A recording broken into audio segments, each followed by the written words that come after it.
میرے ساتھ اس وقت ہیں شیخ بشیر احمد. یہ جموں کشمیر نیشنل کانفرنس کے سینئر لیڈر ہیں, فارمر MLC ہیں اور پروفیشنل سیکرٹری ہیں جموں کے لیے نیشنل کانفرنس سے. نیوز 18 سے بات کرنے کے لیے آپ کا دھنیہ واد. آپ کا بہت بہت شکریہ.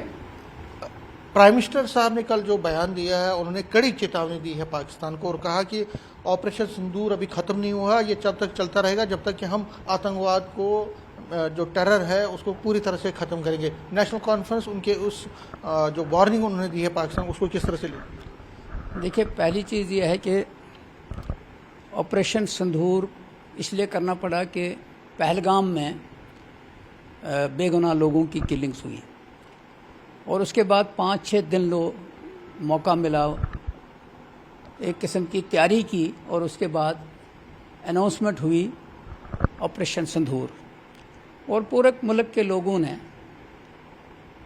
اس کی تعریف کی اور پرائم منسٹر کے پیچھے کھڑے ہو گئے کہ اچھی بات ہے, ان کو مزہ چکھانا چاہیے. ان 2-3 دنوں میں جس وقت آپریشن سندور ہوا اس کے بعد 2-3 دن میں ماک ڈرل شروع ہو گیا.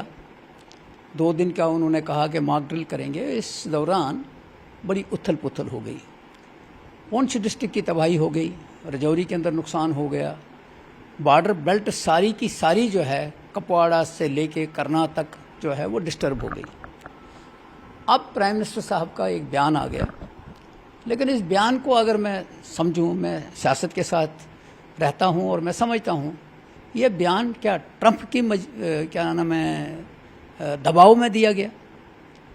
اگر ہم نے یہ چیز شروع کی تو آپریشن سندور ختم نہیں ہوا تو جو اس وقت ہم جس ماحول میں جی رہے ہیں, کیا یہ جو لوگ اپنے گھروں کو جائیں اس کا کوئی اشارہ نہیں ہے. اگر وہ گھروں کا نہیں جانا تو کتنی دیر وہ اپنے گھروں سے باہر رہیں گے. جو نقصان ہوا ہے, پراپرٹی کا نقصان ہوا, جانی نقصان ہوا, اس کی طرف توجہ نہیں ہے. تو میں سمجھتا ہوں کہ پرائم منسٹر صاحب ہیں, جس طرح کا بھی وہ بیان دیں گے ان کو حق ہے, لیکن ایک بہت بڑا کنفیوژن ہے اس وقت.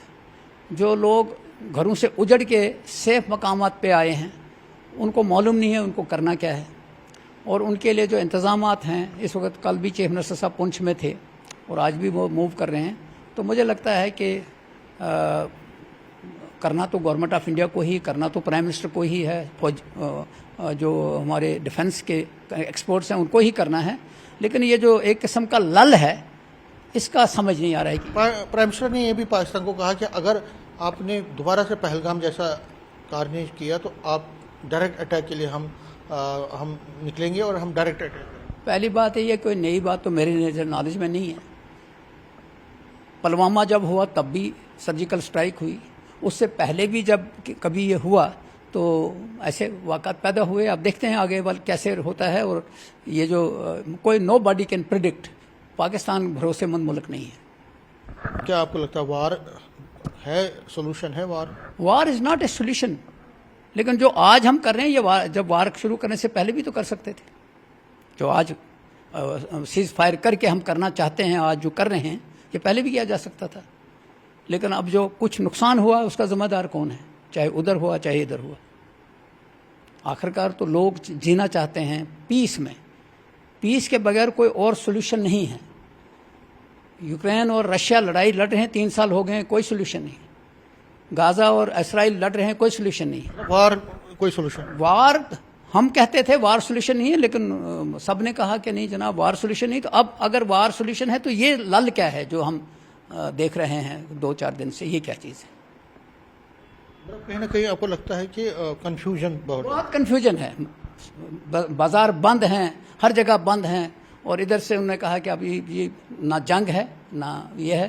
سیز فائر کا مطلب یہ ہوتا ہے کہ گن کھڑی ہے, صرف ٹریگر کے اوپر ہاتھ نہیں ہے, پیچھے ہاتھ ہے. تو سیز فائر کتنی دیر رہتا ہے تو مجھے لگتا ہے, اور یہ ٹوٹل کنفیوژن ہے. شکریہ. کیمرہ مین چاند کے ساتھ میں سمیر بٹ, نیوز 18 جموں.